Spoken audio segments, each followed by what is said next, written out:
Taking the phone is so much worse than the whole at this point because you've taken my loved one.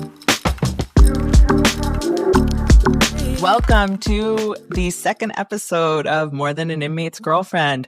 I am so happy that you guys have decided to join me today for the second episode after the first. Before we get going into the second episode and what we're talking about, I just wanted to take a minute to say how grateful I am for everybody that listened in for the last 2 weeks into that first episode and just got to know us a little bit better. The feedback has been tremendous. We're very excited. People told me how they liked it and they can't wait for more. I've connected to so many more people. It's just been a really great experience on that end of the spectrum of posting it for the first time and kind of exposing ourselves for the first time. On the other end, it's been a disaster, and we're going to go into what happened and how we're feeling and go into that topic of what happens when the facility cuts you off. Before that, just a reminder that if you could share, if you could like, if you could comment, please do so. This is obviously the beginning, and we do plan on making it a lot bigger and doing a lot more things, but it has to start somewhere, and that somewhere is with the support of you guys. So please, if you can, like the show, share it, tell your friends, tell your family, anybody who's interested in knowing what we are doing, why we are doing this, why people get into relationships with incarcerated men and women. This is the show. We're going to go into it. We're going to get into all the details. Unfortunately, today I was hoping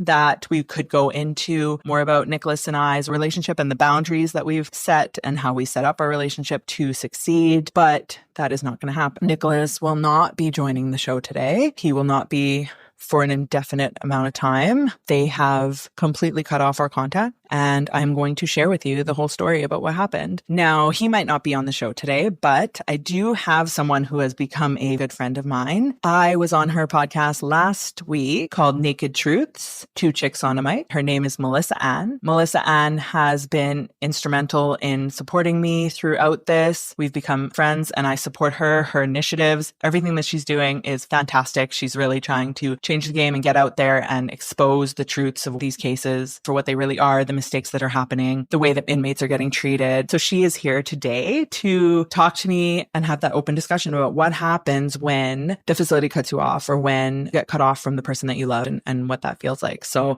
welcome, Melissa. Thank you so much for having me. I'm super happy to chime in on this because this is a huge issue that goes on with so many people who are in relationships with incarcerated men and women. And it's just on such a deeper level. And I'm just really happy to be here with you and just show you support for you and Nicholas and for your podcast. Thank you. Before we start into the topic, I wanted to share with you a story that is so funny. And it talks about me and Nick and how we are and how we see the world. It revolves around when we kind of first started talking to you. Basically, what happened is, I don't know if you added him or he added you. I'm not sure what happened, but I remember seeing that we were connected on Facebook and I was looking through your stuff and I'm like, wow, this girl is like legit. She's cool. She's got a lot going on. She's amazing. And I remember telling Nick about it, calling him, being like, this woman you're connected with. And he's like, I'm going to send her a message. And I was like, no, you're not. He's like, why not? I'm like, because we don't know this person. What do you mean? Like, you don't even know her.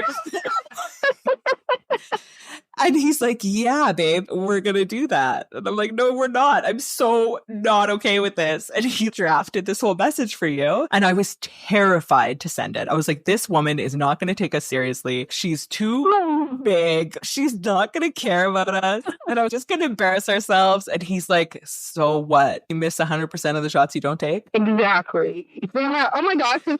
I did not know that. And thank you so much. You know what though? I have seen his case and looking at it, I just keep thinking like, what the hell? I just want somebody to reach in and just help him. Go in there. And that was my impression of things when I saw it. And I also thought super talented, super intelligent. It makes me think about how many talented, intelligent people there are who are incarcerated, who sometimes they don't have a voice. Thank you so much. I appreciate that. I do really have a passion for speaking up for people that don't have a voice and showing what's really going on. And a lot of people, they go about their life and they just don't look and they don't see. And it's a lot more going on in BCI. 100%. And I've learned so much from just following you. It's so eye-opening, the things that I'm learning as I go on this journey, as I'm meeting all these other people that are involved, whether prison reform or dating someone who's incarcerated or whatnot. There's so many problems. There's so many things that need to get done.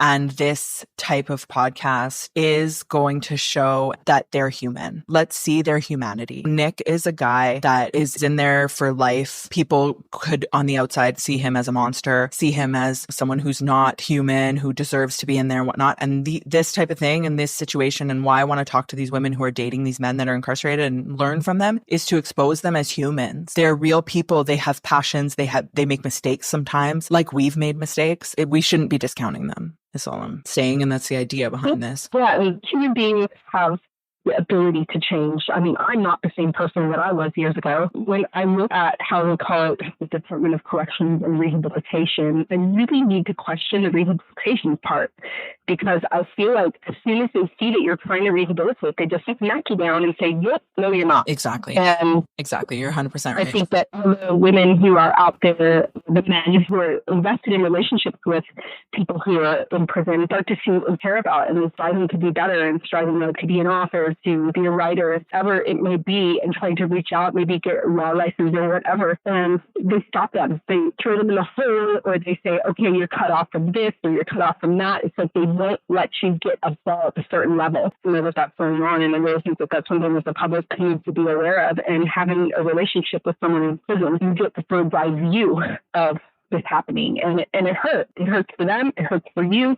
It hurts that the public can't see it. There's not enough public oversight on these programs and these things. Exactly. And that's exactly what's happening right now, is that I feel like I'm being shunned because I've lost contact with them. So let's get into what happened, because it is a wild ride. You are going to be shocked, but also you have a lot more experience than I do in these situations. So I'm sure that you've seen this before, and you've probably seen worse, and I'm hearing worse stories. So it's just really sad all around. So basically what happened is it started when we released the podcast. So that day we released it, everything was good. It released well. We were shocked. I'm very new to this, and I wasn't sure that I did everything right, but I did apparently. And it released and everything was good, and people were listening. We were getting good feedback, and I was at work and I came off a meeting, and he normally checks in at a certain time. And I looked at the time and I'm like, it's been like a couple minutes. That's odd. Like, he normally called me right at a certain time. And I thought, okay, maybe he's busy or he's talking to someone or whatever. And he hasn't called. Within 5 minutes, I get a flood of messages from inmates' girlfriends inside that are in his unit that are messaging me saying, Eli's gone. Eli's been taken. All his stuff is being taken out of his room. We don't know where he's going. What's happening? We're not sure. So that's never happened to us before. It's never happened to me before. He's never been pulled out of his room or anything like that. There was a shutdown in February, end of January. There was like a big shutdown where they shut everyone's communication for a week. But for him to be individually taken out of his cell for whatever reason, that's never happened. So I'm panicking because I've never experienced this and I don't know what's going on. We don't really know what's going on. Shout out to those women. And this is why this community is so important, because I got firsthand knowledge of what's happening in there from friends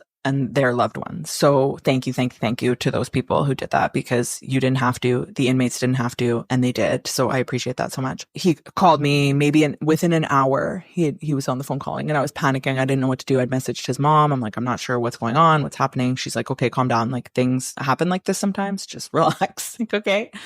And then he calls me and he's like, they put me in a holding cell and they took all of my stuff. He's like, everything. They took my mattress. They took my pillow. They took all of my hygiene. They took all of my papers. I have nothing in my room. And they didn't tell me why. I'm like, okay. And his one comment, I love it. His one comment was, hey, baby, you know what? He's like, you know how good it feels to know that they're not going to find anything for the first time.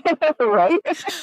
Like, yes, good for you. You were a changed man. But he was very excited to know that he was legit and they weren't going to be able to find anything because he's changed his life around. So that was on the exciting part. You know, on my side, I was like, you know what, babe? Let them search your room. Because if they find something, I'd be curious to know too, if you're up to something no good. But you know you're not. I know you're not. So let them do it. It's okay. They're going to do it sometimes. And for whatever reason, we'll figure out what it is. That's what their job is. I don't mind. I really don't mind if they do it. And he was kind of like humming over that. But That's how I feel. It is what it is. At the end of the day, they have to do their jobs, and I'm not going to judge them for it. So, oh yeah, I mean, sometimes I think that too. Where I'm like, okay, well, they've got to do their job. God forbid, should they go in someone else's cell and find something, and then it could have hurt your loved one.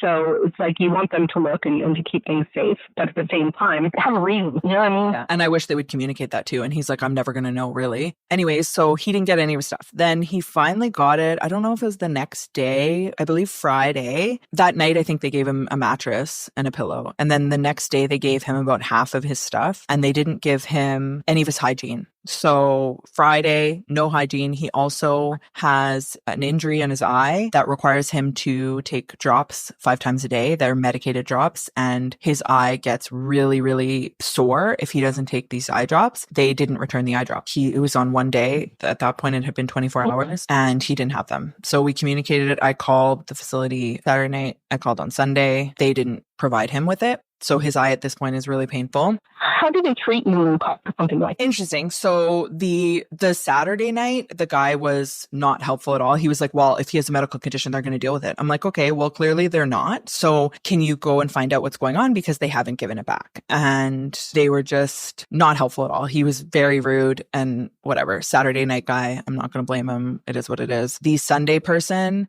that I contacted, he was actually very helpful, and he was nice. And he said, the problem might be, if he still hasn't gotten it, the problem might be that they don't have the drops and they aren't able to get them. And if it's a special prescription, the medical unit might not have it. So that's probably what's happening. And I was like, okay. He's like, but I will check into it, and I'll call medical right now, and I'll see what I can do. And I'm like, okay. I told him straight up, I was like, I appreciate it because I actually believe that you're going to do that. And he said, yes, I will do that. So yeah, they were nice. And up until this point, I've never really had a problem dealing with them at any point. They've always been accommodating. That's why this whole situation is a little bit shocking to me. But yes, he was nice. And then Nick told me that night that the nurse came by and was like, who called for you? And he was like, what do you mean? And she's like, oh, someone called about those drops. And he's like, oh yeah, my girlfriend did. And the nurse is like, I don't have them. You'll get them tomorrow. Like, I don't have anything to give you. And he was like, okay. So he just had to suffer again. Then Monday was visit day. So he got to see his dad. He still didn't have all of his stuff back. He came back to his room after visit to call me, and he could not. And then his mom messaged me in the afternoon and was like, he's freaking out right now. Did you turn off your phone? What's going on? And I'm like, no, I didn't turn off my phone. And he's like, they took you off the phone list. So I'm in shock sitting here like, what is going on? I looked on my GTL and they completely blocked me on GTL. So I'm blocked. I can't unblock. I have no access. Basically what we know that happened is they took me off the phone list. They took me off GTL. They took his mom off GTL, and they took his friend. All of it's no warning. No warning. Just you're cut off. Yeah, no warning, no conversation. Just this is happening. So we have no idea what's going on, right? So I called the next day. I'm like, you know what? I'm going to leave it. It'll be fine. We'll be okay. The next day I called. They passed me through to records, I think, and then records didn't pick up. I left a nice voicemail. Then his mom got someone's email. So I emailed him, and he emailed me back saying, you need to talk to Intel. So then I called back, tried to get a hold of Intel, left a nice message with a woman who said she would tell me if she knew why I was blocked, but she doesn't. So I would need to talk to so-and-so. I said, okay. I left her with the message. His mom did the same thing. We didn't get a phone call back. So at this point, this is pretty much since the airing of the podcast. Yeah. So when you kind of put it all together, what's going on? Yeah. At this point, we're thinking, did someone do something? Did someone call in something? I need to clear the air here. What is happening? We need to have a conversation. We need to talk with whoever is doing this so that we can clear it up and figure out what's going on, right? I'm very open to that. I think you can attest to, in your experiences working with a lot of people and their loved ones that are incarcerated, when they lose contact with the person that they love the most or they're, in a relationship with, it is incredibly detrimental to their mental health. Actually, it's extremely detrimental. I mean, they tend on a person, their emotions are riding on a person who makes them feel good. Their dopamine increases. Everything is better with that person. And then you take that from them, and you're going to see a decrease in dopamine. The person is going to fall through a lower state than what they were when they were actually communicating with someone, was providing them happiness, this uplifting feeling, the dopamine rush. You take that away from them, and you're taking their world, not just punishment at that point with cruelty. Yeah, I agree. And that's exactly what he was going through, he lost me, couldn't get in contact with me. Thankfully, he could still get in contact with his mother, who was trying to comfort him. But yeah, we went from talking a lot to nothing, to not being able to message, to not being able to phone. it's been days at this point where we're not getting anywhere. So he decided to take a meeting to have a conversation about what's going on. And he had that conversation, and that's when they said it was the podcast and the book, his Prisoner Manifesto book. They were blindsided by him or something like that. And overall, he said was a decent conversation. They basically said that the decision's final, and at this point it's not going to change, and he has to appeal to the warden to change it because the decision's already been made. It's out of their hands. They can't even change it if they wanted to. So it really had to go up to the warden. So here's my question at this point. Do they not have better things to do? Do they not? That's what I don't understand about this whole situation. They're literally chasing him and spending how many resources on a podcast about love? Right. It's about love, and it's about positivity. It's about the positive aspects of relationships with people who are incarcerated. And absolutely, there's nothing bad about the podcast whatsoever. I'm thrilled about it. I think it's an amazing podcast. It shows that there are positive things that can come out of a dark situation, and that people can grow and people can feel love and feel wanted and needed, and also feel encouraged. It encourages them to want to do better, to be somebody, to be better than their worst mistake. I'm absolutely floored that any prison wouldn't want this. They should actually have programs that encourage. Absolutely can understand taking love away from someone as a form of punishment. Yeah. And I don't know what they would be trying to protect by not having a podcast just showing light on something good. Yeah. And it's not like you're talking about any kind of security issues, or you're talking about anything about the prison as far as that kind of stuff. I mean, there's absolutely nothing unsafe about having a podcast talking about love. Exactly. That is extremely touchy. It kind of makes me scratch my head and wonder, like, why? Yeah. You know? I don't know. That's it. That's the whole thing. Really, the whole basis of this is why. So he had a meeting with someone else who higher up. I don't know who specifically, but they basically told him that he's incapable of change, that he's incapable of rehabilitation, that he will never get out of the supermax, that he is an anti-government person, anti-authority, that he and I are that way. He threatened him to go the hole over this, that basically telling him that he's incapable of being a decent person. And I'd like to rewind this a little bit because I've been clear and Nick has been clear, and we've talked about it a lot, and we planned on talking about it a lot in the coming episodes. Nick was not an angel by any means. Someone put it perfectly on his Facebook. They made a comment saying that he's not a criminal, but he's a product of the situation. And he was in a tough situation. He was 20 years old when he was given a life sentence. Was he a model inmate? No. Is he in the supermax for a reason? Yes. Has he changed his life around and completely become a different person? Yes. Yes. And has he had an effect on other human beings? Yes, 1,000%. I'm one. Yeah.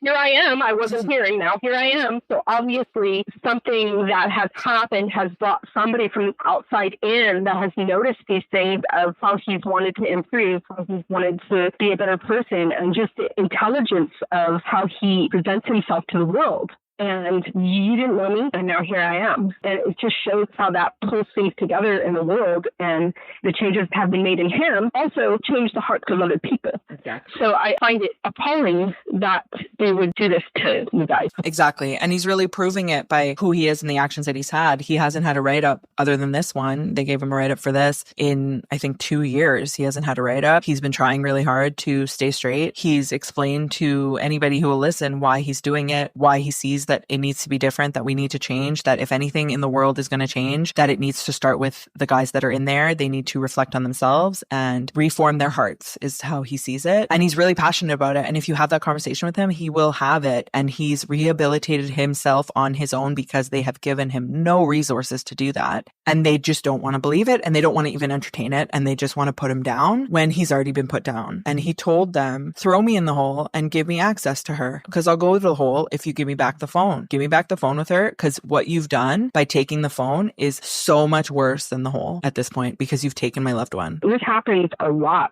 where loved ones are used as a form of punishment. And I think that is cruel and unusual punishment at that point. They're away from their loved ones on the street. They can't celebrate Christmas. They can't celebrate Thanksgiving. They can't go to birthday parties. They can't do that stuff.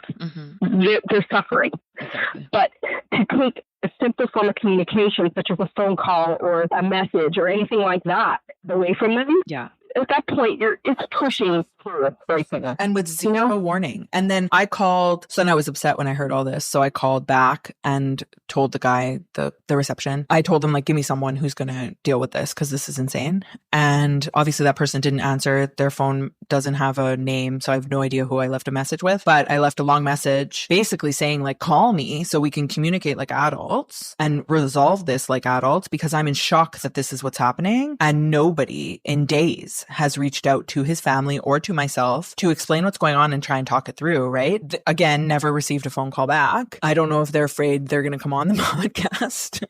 I'm not sure, but I wouldn't do that. Like, come on. I don't know. I don't know what the reasoning is, but for whatever reason, they have yet to respond to me on what's going on. And the last we've heard, I think this morning, he got a kite saying that it's because of the podcast and that it will remain the way it is at this moment. Do you think that it's like a way of saying, like, hey, get rid of your podcast? Like, if you got rid of your podcast, do you think that they'd be like, oh, okay? Well, he offered that up as an option. Like, if I talked to her, if we yeah, he did. Like, just to see, right? Because and that's the thing is you've got a desperate man at this point. You know, it's been a shocking situation. I can't believe this is happening to me. I've never gotten so much as a speeding ticket. So that's my involvement with law enforcement. I've never been involved with law enforcement. So to be put in this situation where he's just ripped from me without a conversation, without a warning, without a, hey, you know, we understand you're doing this. How about you send it to us before you release it? We make sure it's okay. How about we put boundaries on what you can and can't talk about? How about this? You know, like an open communication as opposed to an us versus them scenario, which is what I feel like they're turning it into,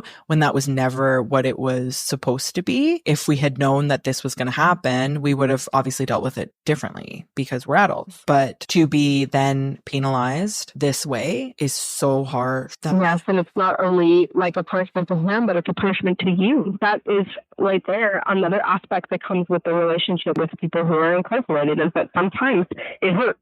Sometimes just the way the system works is going to slap down these things on you, and you're not in prison, but you're going to be treated as if you are. Yes. And that is part of riding with them. Exactly. It's just sad that the system allows this to happen when they should encourage these healthy relationships. And that breaks my heart because I know what a big connection you have with him, and you're a loving, caring relationship. You both bring out the good in each other. Both of you are visionaries, and you can see like things and these bigger opportunities for both of you to grow and be better and so creative and smart. And I mean, what a great couple. Mm-hmm. And for that to happen, that's just, it's not good. The way relationships and everything are in those situations, it's hard enough, but to make it harder, they create programs and everything in the prisons and stuff, and they know these programs are great and they're really going to help somebody, but I honestly don't think anything helps as much as the feeling of love and happiness and feeling needed and wanting to grow and be your better self because you love another human being. And to just shut that off, that's the best program ever. Right. And even he said that historically, and that he's seen amongst the guys, that as soon as they get married, as soon as they get into these serious relationships, they change because now they have incentive to do better and be better. So promoting these relationships is actually ideal if you want to have a calm population inside. Mm-hmm. You're doing in ripping it apart, also ripping us apart. His unit knows that he's on this positive mindset journey, and all they're seeing is, okay, you do good, you're being good, we're going to rip what you love the most away from you because you're being good and you're doing good, instead of helping and mitigating the situation and talking about it or whatever around the boundaries of the prison. They decided to just rip it away, which is so heartbreaking on so many levels. My heart hurts for him. I'm free, right? I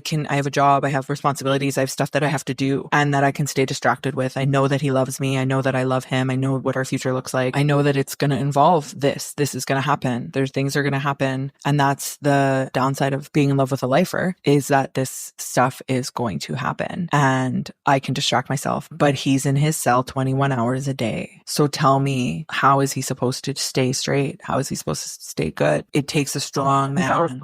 Yeah, I mean, like, they're in their cell like that for so many hours. Their day revolves around your love. Mm-hmm. It's, okay, at this time of the day, I'm going to be talking to her. In between that time when she's at work, be messaging with her, and then to just pull that all away. Oh my gosh, girl. I also think it was really eye-opening for me, this whole experience. Having the friends that have loved ones that are in prison is so different than having people around you that don't understand. I say this because as I was crumbling, the friends that I made online, like friends that I've never even met before, were so supportive. And then I had friends that were here when I would call and ask for help or need someone to talk to. And their response would be, I just can't shake the feeling that he's talking to other women. I've noticed that sometimes you can even turn people that you've known for years and they just look at you and they would say something to the effect of, well, I mean, you're kind of like a major bed, you're going to lie in it, like this is what you're going to go through. I mean, why don't you just have a relationship with a normal guy? Like me, it's not nice to say that to somebody. It's like, I'm at my lowest right now. I have not had contact with him in hours and I'm calling you and that's the response I get. Meanwhile, the prison girlfriends, man, they're calling me. They're like, what can we do? How can we help? Is there anything that you need? Support. What can I do? You name it. The importance of building this community with the strong women that are on the outside helping their men on the inside is so crucial. And I'm so glad that I was pushed into doing this podcast because it highlighted how important it is and how much we need that community. And we need to know the other women that are going through this because it's real and it's hard. I'm super proud of you because there are so many women out there and men who are in relationships with people who are in prison and they don't talk about it because it's almost taboo, like, oh gosh, don't talk about it because everybody's going to say something about it or they're going to say that you're supporting something very negative. And that's not always the case. People they don't want to dive in and get to know you on a deeper level about why you're in the relationship or why you love that person. It's just immediately they label it and they want to move on. And it's so nice to have all the different groups and all the different women and men that support and want to show that support. And that's what you need right now in these kind of situations. There's so many people who are going through similar things that they might not talk about. And they're afraid to talk about because the system does put a lid on things. And it does make you feel like you cannot talk about it or you might get in trouble or something terrible might happen to you. And it should never be that way. Love should never feel that way. Exactly. So you've worked with like a lot of people and their loved ones that are incarcerated. And this is definitely not an anomaly, right? This is something that happens pretty regularly. This is very, very common. I mean, there have been things as simple as somebody going in to visit their loved one and looking too good, and all of a sudden visits are cut off. I mean, and they're looking in the other room, they just happen to be very pretty, and the security guards and stuff just see that he's happy, boom, cut off. No explanation, nothing. I mean, there's just so many different scenarios that have happened and that people have come to me and talked to me about, and unfortunately, will get cut off and you don't get an explanation as to why. And it is very, very common. So you're not alone. This is a big problem that's happening. And I really wish that the system would look at it as more of a positive thing and encourage it more than cut it off. Yeah. Do you find that certain states are different than others? Like, do you find that like California versus Virginia or Alabama? Oh, absolutely. That's an excellent question.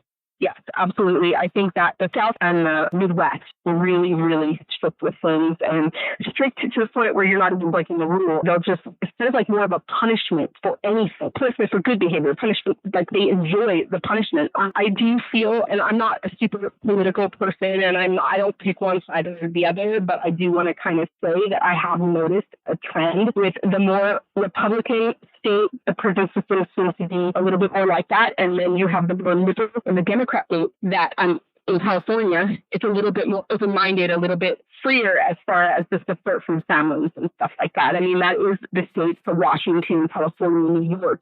Those are Democratic states. They have conjugal visit. They have movie night where you can go and you can sit with your loved one and watch a movie, and it's a whole room full of people, and you can hold their hand the whole entire time you're watching the movie. And that is the differences between the prisons in those systems as opposed to the southern states. It's just an observation. So anybody out there who's political and they want to come at me with that, I'm not political. I just know that's a very sore subject. I usually don't talk religion and I don't talk politics. But that's just an observation of mine that I've had because I do live in California, and California, the prisons are run a lot different, encouraging those relationships. And I know Washington is very much like that, with encouraging relationships. Not so much just because of the conjugal visits, but in a lot of other aspects. How many of them do you think get it resolved in their favor? Do you find that people, when they're mistreated, they ever get turned around? I feel like it's a constant battle. I don't feel like it's ever turned around. I feel like they become like problem child of the prison, especially if you speak up. I feel like the women who are married to men who are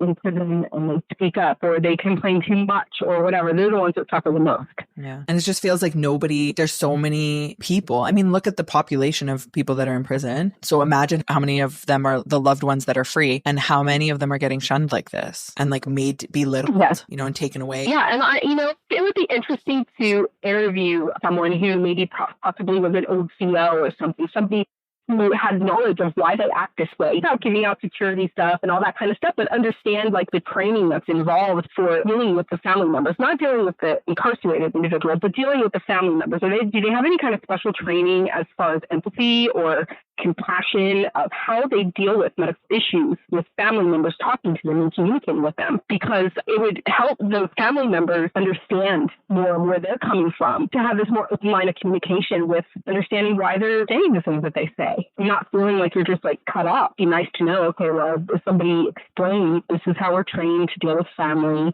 someone who's been through it.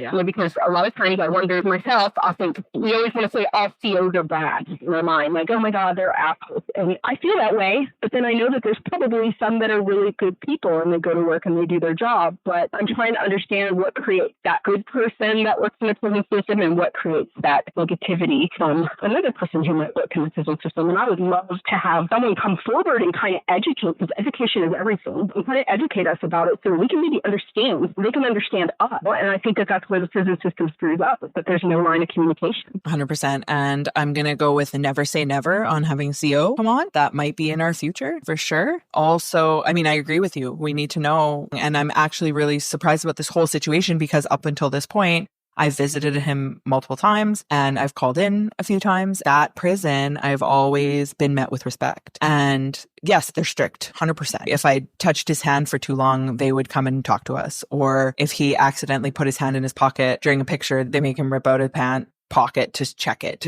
And they check you when you come in, like everything that I would never judge, because that's what you're running a prison and you need to do what you need to do. And I totally respect it. Exactly. Every phone call has been respectful. And up until this point, I feel like I was just treated very respectfully. And I appreciated that because I've heard horror stories online and I'm like, okay, maybe they are a little bit more progressive. Maybe they foster a better culture. I mean, Nick would probably say very different from being inside.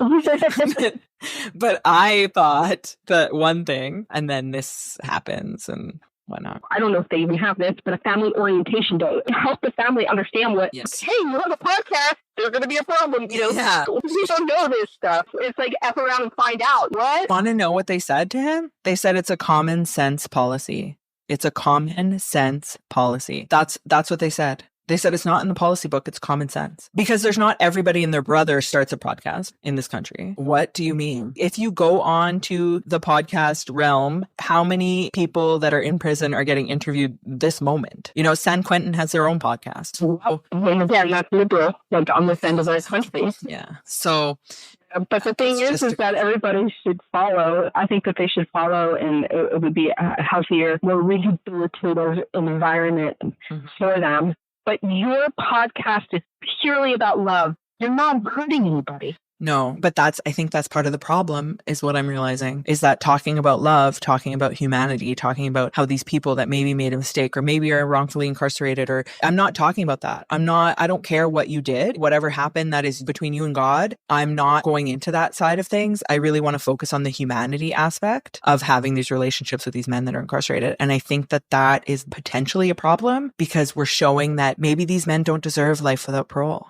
Maybe he didn't shoot anybody. So why is he getting a life sentence at 20 years old? Or maybe someone had a certain amount of drugs on them at 19 and they're serving an 80-year sentence. That doesn't make sense. So if we put the humanity back in and say, hey, this guy's wife is on here. He's serving 80 years because he had a certain amount of cocaine on him. As a result, he's gotten this sentence. And then you meet the wife and she talks about how great he is and how he calls his kids and does their homework with them and plays video games through the phone. And then you learn about them and how much they care about their families and how they were trying to feed their families or whatnot. And you feel all of a sudden. And now that brings a new aspect to prison reform, because we're not just crazy out here with our picket signs saying things need to change. We're actually showing you that they're real people with real feelings that may or may not have made mistakes, that may or may not have been wrongfully convicted, and they deserve to be treated like humans. And I think that might be the problem. Well, I hope for change, that's for sure. And I really hope that everything works out with this situation, because it's just wrong. It's wrong on so many levels. It really is. That's where we're at right now. I will give an update when I can, when I know more. At this point, Nicholas knows I love him. I know he loves me. I know that we're in this for the long run. So if that means that we are apart for as long as we are apart, then so be it. I'm okay. And I feel comfort knowing that we are going to get to the end of this at some point, and I just don't know what it is. And close down, you're right at that, girl. Yes, you are. And there's so many of them out there. I commend you on keeping the podcast and moving forward and talking about love and talking about positivity, and all, because that's all you're aiming to do. Yes, and I appreciate that. Thank you. So before we go, do you want to talk a little bit about your podcast and what you're doing, and also if you want to talk about anybody that you're representing? Our podcast I host with Penelope Brown and Make a Truth, Two Chicks on the Mic. We're on iHeart, Spotify, Amazon Music, a bunch of different platforms. We talk about exposing truths of everything. What I don't care if the most minor injustice is somebody stole your parking spot. I don't care what it is. We're going to talk about truth. We're going to talk about the justice system. We're going to talk about wrongful convictions. We're going to talk about excessive sentencing. We're going to cover cases. We're going to cover rallies. Anything that involves getting justice done, that is our podcast. We jump. Sometimes we keep it really lighthearted. In between, when we get heavy, we get lighthearted and talk about something silly, but then we come back with something serious, and we're doing really good, and it's fun. You know, a person who loves to talk, you know, as I'm sure you know, it's nice to be able to just use that skill.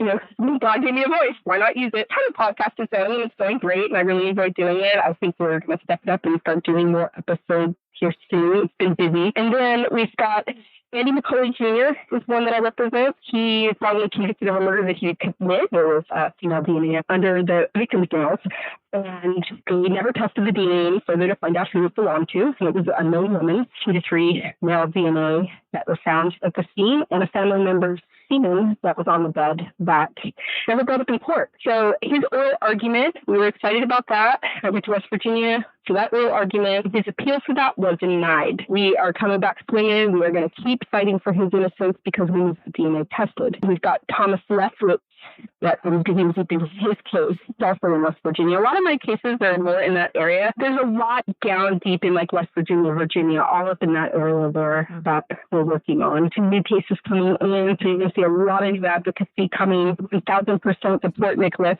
I can say that I directed a few people to your podcast when I was on it to listen in, and so much good feedback that I got, like how great it was. And then they started listening to other episodes and they loved it. Andy McCauley Jr.'s case is insane.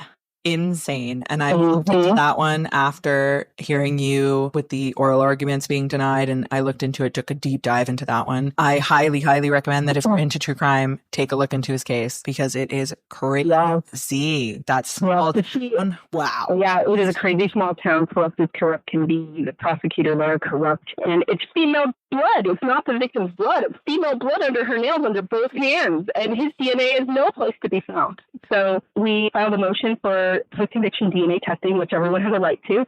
The judge had denied it, denied female blood from being tested. That's crazy to me. And he's a male. And he's serving 2 life sentences. So she denied it. So we're appealing that. So we did a mandamus. Now we're appealing that mandamus that she denied. And we're just going to keep going back and forth until we get it done, because that person that committed that crime is still out there. And there is no justice done until this person is caught. And the victim was 16, right? It was a teenager? Yeah, she was 15. Oh, she's... And it was in Berkeley Springs, West Virginia, Morgan County. The town is a small town. Super gossipy. Everybody knew each other. He should have had a change of venue, and that was denied. It was over court TV. Yeah, I'm only in California, and I heard about it. It was all over the place. They should have granted that change of venue. And now on his appeal, they're saying no, that there was not enough hostility. All you have to do is go to his Facebook page and see the hostility, telling him that they want to skin him.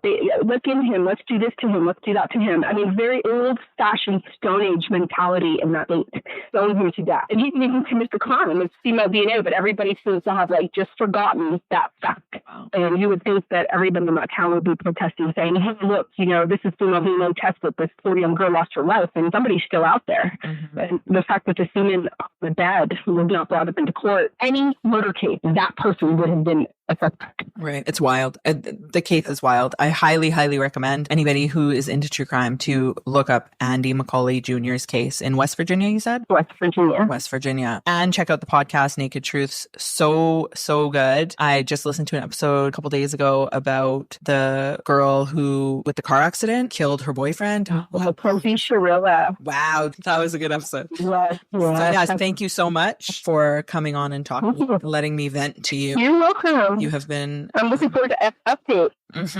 Hopefully we'll hear better ones. For anybody who is interested in coming on the podcast, discussing your loved one, let's learn about them, not about their crime. I don't want to hear about the crime. I want to hear about who they are as people and how they've made your life different or impacted in a positive way. If you are interested in coming on and discussing your loved one, I would love to have you. You can reach me on TikTok at More Than an Inmate's GF. You can also reach me through Nicholas's Facebook, which is More Than an Inmate. He has a website, morethananimate.com, and he also has a email, morethananimate@gmail.com. So you can reach us through there in the meantime if you're interested. And thank you again for listening. Melissa, do you have anything else you want to say before we go? That's it. And I love your podcast. I think everybody should listen. I'm going to be sharing it all over the world. Thank you. And thank you so much again for coming. Have a good day, everyone. Take care. Bye. Mm-hmm.